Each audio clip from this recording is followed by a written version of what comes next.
I think I've been in LA for a few weeks now. So I knew some of the neighbors. I had met some of the neighbors, but I didn't really know anybody in my neighborhood yet.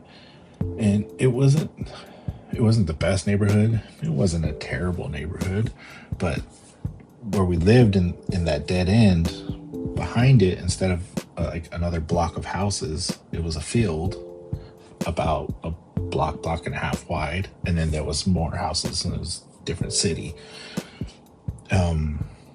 I don't remember.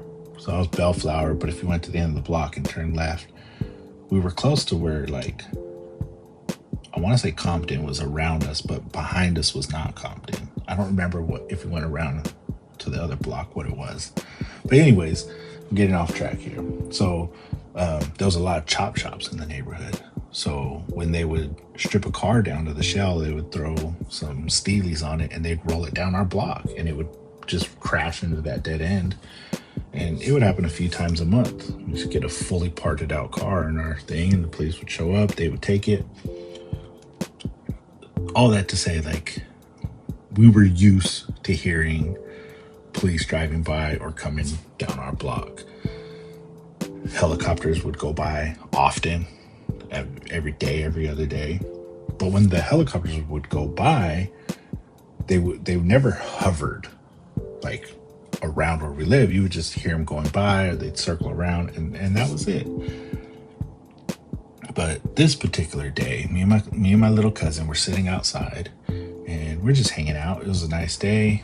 We're just sitting out in the backyard, and this helicopter, it's hovering lower than normal, and it's kind of circling our area. And I'm like, I think they're looking for somebody, and it might be us, like unintentionally, but they're hovering real close. And mind you, at this time, like, I am 6 foot tall, so I'm not tall, I'm not short. At that time, I want to say I had a bald head, but I wasn't bald. Like, I didn't have like a shaved head, but I had short hair, and I had on a wife beater and basketball shorts.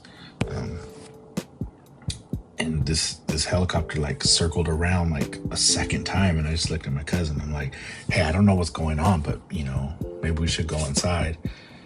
And my dad retired from the police department, and he just always told me, like, do what they say, don't lie, and stay out of the way. So as soon as that helicopter was circling around us, I was like, all right, bet, let's go inside. And so we go inside, and the helicopter's still there, and about 10 minutes, and we start hearing police cars. The next thing you know, they're banging on the door, and I open the door, and yes, sir. And police officer just grabs me, throws the handcuffs on me, is walking me to the police car. So there's two police cars. There's a Mexican officer and a black officer. And for this, it matters. I am Irish, Mexican, and black. I've only ever been harassed by police that were Mexican or black. And usually in those situations, it's a white officer that's helped me. This is just my experience. I cannot speak for anybody else. Everybody's had their own experiences. So the Mexican officer, he puts the cuffs on me, and it is so tight. Like, I had indentions into my wrists. It was so tight. And he throws me in the back of the car. And mind you, neither one of these officers has read my rights. None of them have told me what's happening, what's going on, why they're here, why they're arresting me. And I'm sitting in the back of the car, and obviously the neighbors start coming out. The helicopter's circling around. There's two police cars going out there, and they start searching the backyard, searching the home. And finally, one of the officers comes to the car, and he's like, you fit a description, so we just have to check everything. And I'm like, okay, I guess I didn't do anything. But in moments like this, like, saying you didn't do it, like, everybody says you didn't do anything, so it doesn't really matter. But I just remember sitting there, and my little cousin sitting outside, and I'm just looking at him like, I don't know what to do. My aunt's not home. She is out of town, and she is coming home like that afternoon, that night.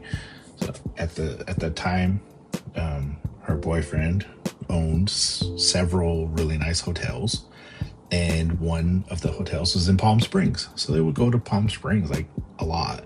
And so she was in Palm Springs. That's why she wasn't there to help. And finally, another officer shows up, and it was a white officer. So now there's 3 police cars, 3 police officers, all my neighbors outside staring at me like, who is this guy that is now living in our neighborhood? And it just, I don't have words for how I felt in that moment, sitting in that police car. And it was hot. It was hot in that car. I think I sat in that car for an hour and a half, 2 hours almost. I was in there for a while. And finally, the white officer, he goes and gets me out of the car. He takes the cuffs off, and we're standing by his police car, which, like, if the house is here, the dead end's here, and the road goes like this, like it goes here and this way, and then the dead end's here. His car's here. So I'm standing there with the officer, and I'm like, kind of freaking out. I'm like, I don't know what's happening. No one's told me anything. And the officer looks at me and he goes, did anybody read you your rights? I said, no, sir. It's like, okay.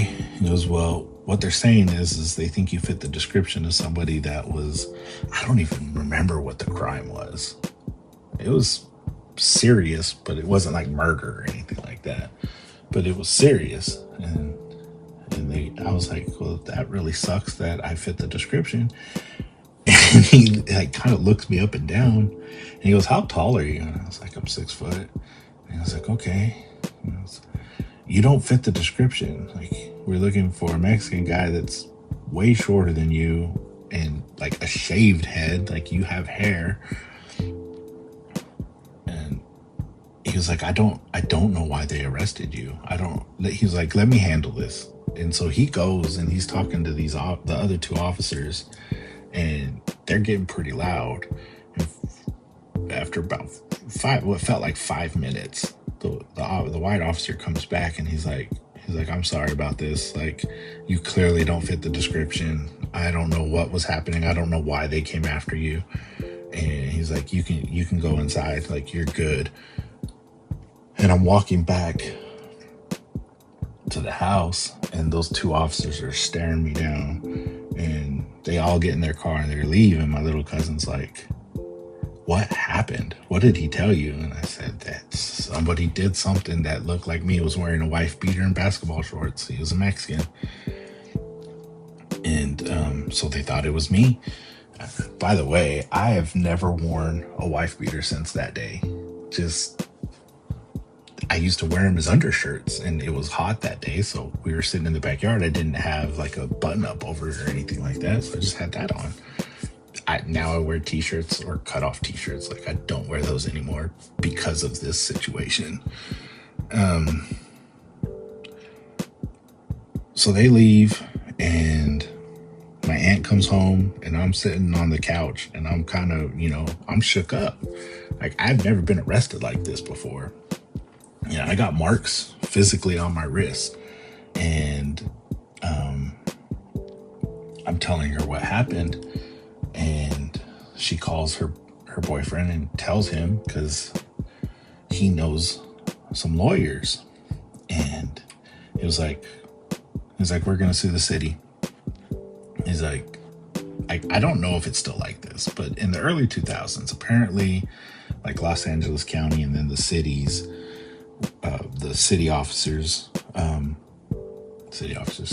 city police departments, they have funds for this exact situation. It kind of for these situations to where like wrongful things are happening and people sue the police departments or sue the city, and they have payouts, and they have allocated funds for this situation because it happens so often. I have no idea if it's still like that. I know back then it was like that. And so his friend who's a lawyer calls me, and he's like, this is a easy case. They didn't read you your rights. They wrongfully arrested you. They held you captive was one of the words he used, in a police car for 2 hours. He's like, this is easy. Like, this won't even go to court. They'll just settle this and be done. You don't have to pay me anything up front. I'll take 20% of whatever we win from the city. And he said that his case, he wanted to do $225,000. He was like, we'll probably settle for $175,000 to $200,000. It happens so often. They just pay these out, and they don't want to deal with it. They don't want it to go public, and they don't want to deal with it in court. And for whatever reason, I felt like I grew up in like Texas, part of the Bible Belt, and I was raised Catholic, and I was like, oh, I don't want to sue them. I'm just, it was an accident. They didn't mean to. I should have done this hand over fist. If it happened to me today, hands down, no questions asked, I would have said, let's do it. Let's go right now. I didn't do that. I said, no, I don't want to sue him. I don't want to do this. I don't want my name associated with this. I don't want to be a part of it. I just want it to be over. I don't want to deal with it. And my aunt was like, are you sure? Like, you can use this money. You just moved here from another state. I was like, yeah, but like, I don't know. Like, I'm a good person, so I can't sue people, because I grew up in a place where like that wasn't as common. It's way more common in California to sue people for anything.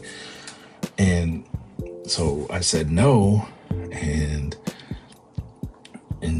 my aunt was like, okay, I'll let them know that you don't want to do it, and I won't bring it up again. And she never brought it up again, and I didn't pursue that, but I probably should have. So